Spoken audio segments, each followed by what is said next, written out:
உங்க பர்த்டே வரும்போது ஒரு மரத்தை நட்டுடுங்க. யோகா டே சரிதான். இங்க போஸ்ட் மான்சூன் தான் நாங்க பிளான்டேஷன் பண்ணுவோம். இங்க நம்மளுடைய மழை காலம் வந்து நார்த் ஈஸ்ட் வந்து அக்டோபர் டு டிசம்பர். ஃபிளட்டிங் நிறைய வரும். லாஸ்ட் இயர் ஃபிளட்டிங்ல இங்கெல்லாம் இவ்வளவு தண்ணி இந்த இடத்துல. ஸோ இங்க ஒரு 20% மார்டாலிட்டி இருக்கும். சேலஞ்சஸ் நிறைய இருக்கும். அதுல மாடு கடிக்கும், மனுஷங்களுடைய பிரச்சனை இருக்குது. இந்த மாதிரி பாசி இப்போ அல்கே இருக்கு இல்லையா, டேமேஜ் பண்ண பிளான்ஸ் அதை மானிட்டர் பண்ணணும். இதையெல்லாம் மீறி தான் பாருமோத்து க்ளோஸ் ஆச்சுன்னா தண்ணி ஹை டைடல் இருக்கா, தண்ணி ஏறி இறங்காது. அதாவது என்னன்னா 6 மணி இந்த ஆறு சார் இது புலிக்கேட்ல இல்ல ஆறு கவுசில இது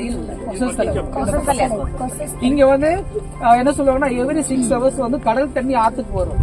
நிலவை பொறுத்து மாறும். அது வந்து 6 மணி நேரம்